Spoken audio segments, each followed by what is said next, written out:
8 पद हैं दोनों के मिला करके, जबकि कब आप देखेंगे सब इंस्पेक्टर की वैकेंसीज 400 कुछ ही हैं।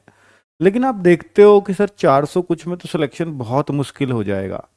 भाई दिल्ली पुलिस में आप देखते हो वहां भी लोग सब इंस्पेक्टर बनते हैं, वहां तो 100 के आसपास ही आती है वैकेंसी, और वहां तो इंग्लिश भी होती है, 2-2 पेपर होते हैं। यहाँ तो भाई आपको मैथ रीजनिंग जीएस तीनों चीज यही आनी है। तो इसलिए बहुत ज्यादा घबराने की आवश्यकता नहीं है। और सबसे अच्छी बात यह है कि इस बार जोन वाइज कट ऑफ नहीं है, एक सेम कट ऑफ है ऑल इंडिया लेवल के लिए। लेकिन सबसे इंपॉर्टेंट बात यह है पहले, क्योंकि आज मैं 13 मई को ये वीडियो बना रहा हूं, 14 मई लास्ट डेट है इस फॉर्म को भरने की। जिस भाई ने या बहन ने नहीं भरा है और ये भूल में है कि अभी तो फॉर्म चल रहे हैं, तो भाई आपकी डेट एक्सटेंड होने के बहुत कम चांसेस हैं कि फॉर्म भरने के लिए और कुछ दिन मिल जाए वो अलग बात है, बट अभी चांसेस नहीं है। अगर कुछ इंफॉर्मेशन होगी तो वो कल ही पता चलेगी कि फॉर्म भरने की डेट एक्सटेंड हुई या नहीं हुई, जिसके चांसेस कम हैं। तो भाई उसका इंतजार क्यों करना, तो आज भर दीजिए। बहुत सारे बच्चों के भरे भी नहीं जा रहे हैं अब, क्योंकि साइट बहुत बिजी चल रही है, क्योंकि बच्चे लास्ट में ही कहने के बावजूद भी लास्ट तक ही फॉर्म को पहुंचा देते हैं, पता नहीं क्यों। और बच्चों मैंने एक वीडियो भी बना रखी है, कॉलम दर कॉलम बताया हुआ है, उसमें 10-11 लाख लोगों ने वो वीडियो भी देख ली है। तो उस वीडियो को देख करके आप अपना फॉर्म भर दीजिए, एक एक कॉलम बताया गया है कैसे कैसे भरना है। बच्चों आज जो ये वीडियो है सैलरी, लीव और अन्य सुविधाओं को लेकर के है, क्योंकि आरपीएफ में बहुत सारे बच्चे कंफ्यूज रहते हैं कि सर कितनी सैलरी बनेगी इसमें, मैं चूज एसएससी जीडी को करूं या यूपी पुलिस को करूं, तो मैं सैलरी के हिसाब से भी चूज करना चाहूंगा, तो मुझे कौन सा करना चाहिए, तो वो भी मैं आपका क्लियर कर दूंगा। लीव भी बात करेंगे। और रेलवे की भर्ती है, तो क्या रेलवे कुछ सुविधाएं देती है, कोई कंफर्मेशन टिकट का या कोई फ्री सीट ऐसा कुछ होता है क्या, कुछ आरक्षण फ्री मिल जाता हो, तो वो सभी बारे में मैं बात करने वाला हूं। तो भैया रेलवे का मकसद है कि भैया वो रेलवे की जो भी प्रॉपर्टी है उसको अगर कोई नुकसान पहुंचा रहा है तो ये प्रोटेक्शन फोर्स बनाई गई है। प्रोटेक्शन मतलब सुरक्षा, रेलवे की सुरक्षा का बल है ये पुलिस नहीं है। पुलिस की वर्दी है, इसलिए आरपीएफ का मतलब लोग रेलवे पुलिस फोर्स समझने लगते हैं, क्योंकि वर्दी एकदम पुलिस जैसी मिलेगी इसमें। सब इंस्पेक्टर है तो 2 स्टार बिल्कुल पुलिस जैसे मिलेंगे। फिर पहचानते कहां से हैं लोग, जब यहां आरपीएफ लिखा रहता है। यूपी पुलिस है तो यहां यूपी पुलिस, दिल्ली पुलिस है तो यहां डीपी ऐसे लिखा रहता है, लेकिन आरपीएफ पे यहां एक वो पीतल की सी वो लगी रहती है ब्रास की, तो उस पे लिखा रहता है आरपीएफ ऐसे करके। तो वहां से पहचान में आता है कि ये पुलिस वाला नहीं, ये आरपीएफ रेलवे का पुलिस वाला है। सॉरी, पुलिस वाला तो वो भी है पर रेलवे वाला है, ठीक है। बाकी आम जनता से उसको कोई मतलब नहीं है, अगर सड़क पे आपको चालान काटना है तो उसको उससे कोई मतलब नहीं है। लेकिन रेलवे के अंदर कोई भी मामला हुआ सबसे पहले आरपीएफ आएगी, उसके बाद मामला सिविल पुलिस का बनता है तो उसको सौंप देगी। चलो, तो 14 मई लास्ट डेट में दिखा रहा हूं ये फॉर्म की आपकी। और आगे अगर मैं बात करूं तो कुछ चीजों पर भी बात करने आया हूं कि जैसे एग्जाम की संभावना, तो बच्चे एग्जाम की संभावना अगर आप पूछोगे तो ऐसा लगता है कि सितंबर अक्टूबर से पहले कोई संभावना नहीं है। ये संभावित समझ सकते हो, क्योंकि यहां पर कुछ डेट शायद रेलवे की खाली रहेंगी जहां इसकी संभावना हो सकती है। अभी ऐसा कहीं नहीं कहा जा सकता कि इसमें हो जाएगा, ये बहुत जल्दी अगर कुछ पॉसिबल है तो ये है, बाकी इससे लेट कितना भी पॉसिबल है, इससे जल्दी नहीं हो सकता, ये गारंटी है। चलो आगे अगर बोले कि फॉर्म्स की संख्या, तो बच्चे फॉर्म्स की संख्या वैसे तो आपको भी मालूम है कल 14 मई लास्ट डेट है, उसके बाद ही पता चलेगी एक्यूरेट। लेकिन अगर मैं पिछले साल की बात करूं, पिछले साल, तो पिछली बार, साल तो नहीं कहूंगा क्योंकि 2023 में कोई वैकेंसी नहीं आई, ये आई थी वैकेंसी 2019 में। तो उस टाइम पे जो ये फॉर्म आए थे वो 50 लाख प्लस फॉर्म थे, लेकिन वो उस टाइम वैकेंसी भी इससे थोड़ी सी ज्यादा थी। अब उस हिसाब से फॉर्म तो इस बार और ज्यादा होने चाहिए, लेकिन चूंकि वैकेंसी 4660 है, पिछली बार के मुकाबले कम है, तो शायद फॉर्म 50 लाख से कम आएंगे, ऐसा मेरा अनुमान है इस बार, ठीक है। ऑल इंडिया एक ही मेरिट लगेगी। पिछली बार से अगर कुछ अलग है तो सबसे अच्छा पॉइंट बच्चों के लिए ये हुआ है, क्योंकि बच्चों को जोन चुनने में बड़ा प्रॉब्लम होता था कि भाई मैं कौन सा चुनूं, और कोई सा भी कोई चुन सकता था। ऐसा नहीं है यूपी वाला अपने आसपास का ही जोन चुन सकता है, वो साउथ का भी जोन चुन सकता था। हो सकता है यूपी वाले सारे ही उधर भर दे फॉर्म, तो साउथ की कट ऑफ ऊपर चली जाए, तो ऐसा होता था। तो बड़ा झंझट रहता था कि सर कौन से की कम जाएगी, वो जोन बताइए। तो वो सब ग्रुप जोन सब हटा दिए हैं। इस बार ऑल इंडिया सेम मेरिट लगेगी, जैसे आपका दिल्ली पुलिस वगैरह की लगती है। ऑल इंडिया सेम, ये ओबीसी की है पूरे इंडिया की, ये एससी की है, एसटी की है, ये जनरल की है, ईडब्ल्यूएस की, वो सब उस तरीके से। ठीक है, तो ये अच्छा काम हो गया, मैं इसको अच्छा ही मानूंगा। आगे कांस्टेबल एंड सब इंस्पेक्टर का फॉर्म अलग अलग भरना है। कुछ बच्चों को यह भी कंफ्यूजन था, पता नहीं क्यों, कि भैया ये फॉर्म 14 मई के जो आए हैं, क्योंकि दोनों साथ साथ चल रहे हैं, तो फॉर्म भर दिया कांस्टेबल का। मैं तो अब दोनों एग्जाम दूंगा, नहीं दे सकते ऐसे। दोनों की फीस अलग है, सेम फीस है वो अलग बात है, लेकिन दोनों की अलग अलग फीस जमा करनी पड़ेगी। कांस्टेबल आप 10वीं पास भर सकते हैं, सब इंस्पेक्टर आप ग्रेजुएट भर सकते हैं। लेकिन अगर आप ग्रेजुएट है और आपकी एज आ रही है तो आप ये दोनों फॉर्म भर सकते हैं। ठीक है, फॉर्म्स अलग अलग ही भरना है। इस बार 50 लाख से ज्यादा फॉर्म आने का अगर चांस रहेगा तो सिर्फ एक ही चांस है, वो सिर्फ एक ही कारण से वो 50 लाख से ज्यादा फॉर्म आएंगे। उसका कारण है एज में 3 साल की छूट। इस वजह से अगर 50 लाख से ज्यादा फॉर्म आए तो यही वजह हो सकती है, बस ज्यादा लाने वाली, और कोई वजह नहीं है। तो एग्जाम भी अलग अलग होगा, फॉर्म अलग अलग है तो एग्जाम भी अलग अलग होगा। वो बात अलग है, दोनों में मैथ, रीजनिंग, जीएस बराबर बराबर मार्क्स के आएंगे। मैथ 35 का दोनों में, अर्थमेटिक ही होगा। रीजनिंग दोनों में 35-35 की, जीएस दोनों में 50-50 की।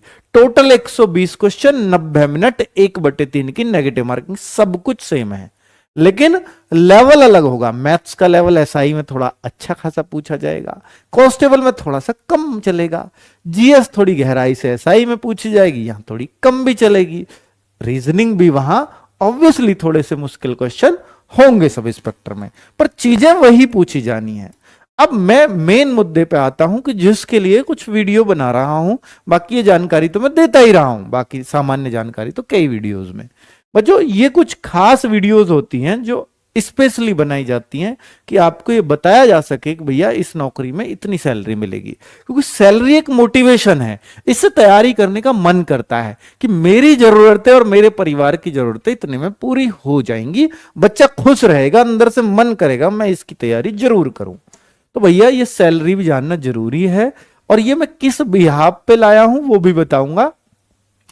बेसिक पे 21,700 बनेगी। डीए आजकल 50% है बच्चों, ये बढ़ता रहता है। अभी गवर्नमेंट डिक्लेयर करती साल में 2 बार बढ़ाती है, कभी 2%, कभी 3%, कभी 4%। पता चला अभी ये जो है इसमें 1 जुलाई वाले से बढ़ जाएगा, जो अगस्त सितंबर में अनाउंस हो जाएगा कि ये 53% हो गया। तो फिर इसका 53%, इसका जैसे 50% सही ये बनता है, तो डीए है 53 हो जाएगा, तो इसका 53 बनने लगेगा सबका। तो साल में 2 बार सैलरी बढ़ती है गवर्नमेंट जॉब में, कभी भी किसी भी सरकारी कर्मचारी से पूछ सकते हो, डीए के कारण। और एक बार तो जो जुलाई में या जनवरी में बढ़ने लगी आजकल, इंक्रीमेंट के कारण। तो एक बार तो बहुत अच्छी बढ़ती है, एक बार सिर्फ डीए वाली बढ़ती है। एचआरए, ये एचआरए बच्चों मैंने 3906 क्यों लिखा है? एचआरए की 3 कंडीशन है, 9%, 18% और 27%। ये आपकी बेसिक का बेसिक सैलरी ये रही। ठीक है, इसका ये 9% कहां मिलता है? जो बिल्कुल भाई स्टेशन पे ड्यूटी होगी आपकी, वो ऐसा हो सकता है जो बहुत टियर 3 सिटी है, मतलब जो XYZ सिटी में बांटा हुआ है। जेड सिटी उसको बोला गया कि जो बिल्कुल, जो बहुत चीजें सस्ती हैं, जहां बहुत गरीबी है, उस टाइप से कह सकते हैं, छोटा मोटा कस्बा। और एक्स सिटी, वाई सिटी थोड़े से और बड़े, और एक्स सिटी में दिल्ली महानगर आते हैं, स्पेशली दिल्ली, चेन्नई, मुंबई, ऐसे कोलकाता, ये सब इसमें आएंगे। तो ये जहां दिल्ली जैसी जगह होगी वो 27% आपका एचआरए बनेगा। मैं ऑन एन एवरेज 18% मान के मैंने ये लिया है कि एचआरए अगर आपको 18% मिला तो ये मिलेगा, तो लगभग ये तो मान ही सकता हूं। ठीक है, ना मैंने 27 लिया ना मैंने 9 लिया। टीपीटीए ये आपका ट्रांसपोर्ट अलाउंस है जो करीब 2700 बनेगा।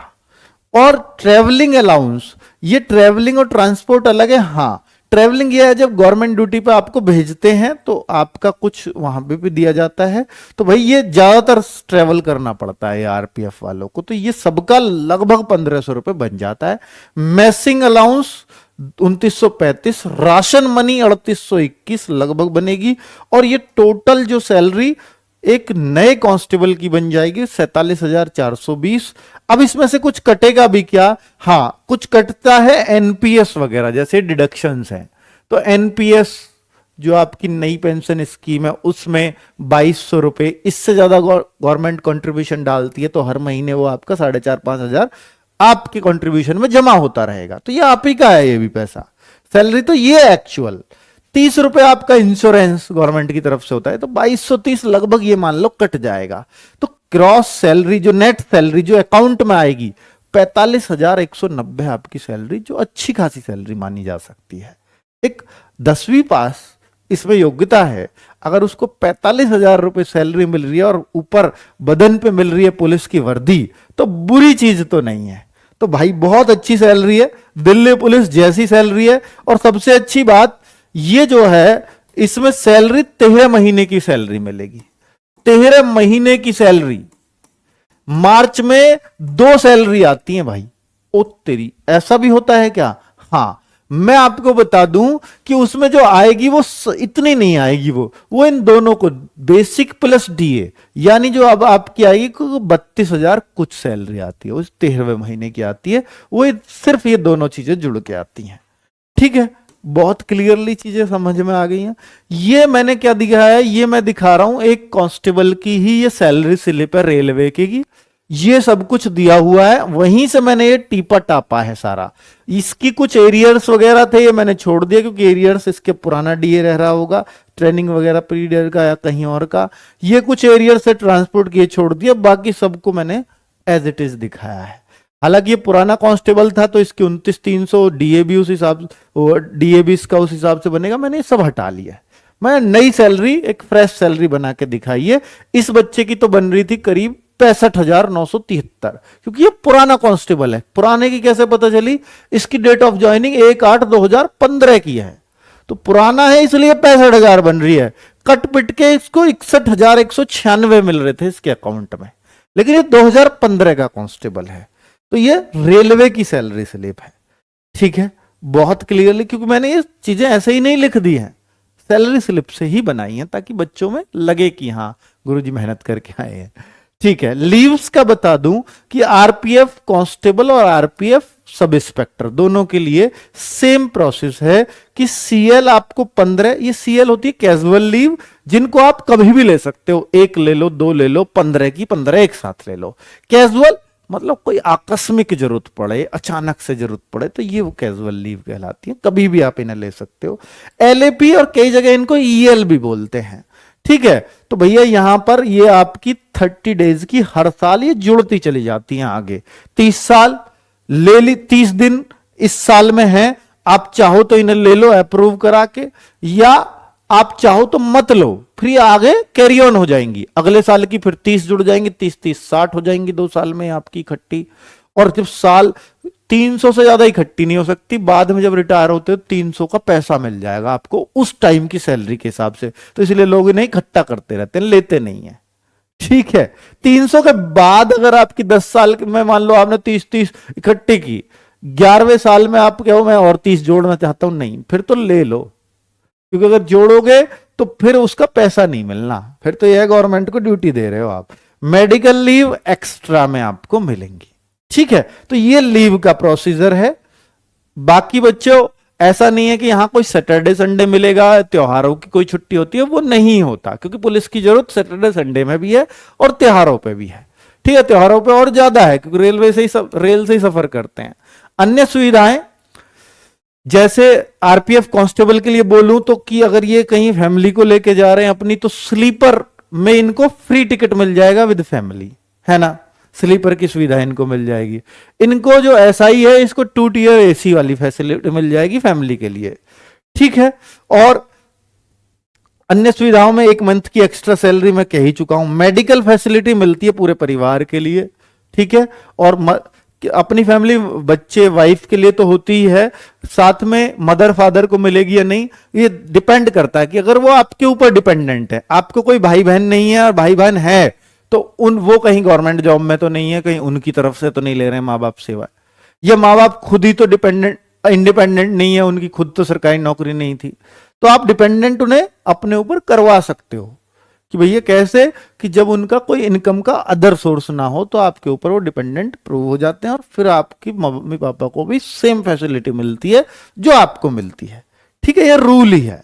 तो मैंने आपको ये सारी सुविधाएं समझा दी हैं, बहुत अच्छे से आपको क्लियर भी हो गई होंगी बच्चे। अब इसमें बात है कि लगना कैसे है, उस पे भी मैं पॉइंट पे आ ही रहा हूं कि भैया सबसे पहले इसमें एग्जाम देना है, और एग्जाम में जीएस 50 की आएगी, रीजनिंग 35 की आएगी, अर्थमेटिक 35 का आएगा, टोटल 120 क्वेश्चन होंगे, 120 ही मार्क्स होंगे क्योंकि एक क्वेश्चन 1 नंबर का है, 90 मिनट मिलेंगी और 1/3 की नेगेटिव मार्किंग भी कटेगी। और बच्चे ये बिल्कुल 90 मिनट 120 क्वेश्चन 120 मार्क्स, 120 में से जो ज्यादा स्कोर करेगा इन तीनों सब्जेक्ट में वही सफल होगा। अलग अलग कितने मार्क्स 50 में से इसमें इतने लाने जरूरी है ऐसी कोई कंडीशन नहीं है, ठीक है बच्चों। इसके लिए आरडब्ल्यू तैयारी भी करा रहा है, आपको मालूम है, आपका रोजगार विदंकित ऐप पर रेल रक्षक बैच भी है, उस बैच में एक शानदार टीम भी है और उसका ये प्राइस है जो अभी बच्चे परचेज कर भी सकते हो। जितनी भी क्लासेस इसमें हो चुकी हैं, 28 अप्रैल से लगातार क्लास चल रही हैं, जो भी क्लास हो चुकी है सारी विद पीडीएफ पड़ी हुई है रिकॉर्डेड फॉर्म में, आप कभी भी देख सकते हो, ठीक है। इस प्राइस में ये बैच है, अवेलेबल है, आप कभी भी इसे परचेज कर सकते हो। और ये उस बैच की पूरी टाइमिंग है और ये टीम है, कब कब कौन सी सब्जेक्ट की कब क्लास होनी है। बहुत बेहतरीन रिव्यू हैं बच्चों के कि बहुत शानदार क्लास चल रही हैं और ये चलती रहेंगी। 3.5 महीने में लगता है ये कोर्स कंप्लीट बहुत आसानी से हो जाएगा, ठीक है, कोई जल्दी नहीं है, बहुत तसल्ली से हम कोर्स को करवा रहे हैं पूरी टीम। और आपका कोई रिव्यू हो कोर्स के बारे में तो जरूर बताएं, जिन्होंने बच्चों ने कोर्स ले रखा है और वो उनकी कोई शिकायत हो या कितना अच्छा लग रहा है, वो सारे भाव अगर आप लिख सकते हैं तो बहुत अच्छा लगेगा हम लोगों को भी, ठीक है। तो बच्चे आपके लिए अब बात है, बहुत सारे बच्चे लगातार मैं देख रहा हूं कमेंट में भी, सर इसके प्रैक्टिस सेट, मॉक टेस्ट, ये सफलता की कुंजी है दोनों चीजें। ये जो है कब से शुरू होंगे मॉक टेस्ट, तो बच्चे संडे 6 बजे से स्टार्ट हो चुके हैं, ये तो आप देना शुरू कर सकते हो। लेकिन अगर आप बिल्कुल नए नवेले हैं, अभी नहीं तैयारी की है, तो आप पहले सिलेबस कंप्लीट कर लो, उसके बाद मॉक टेस्ट देना। लेकिन अगर आप पहले से तैयारी में हैं और फिर से कोर्स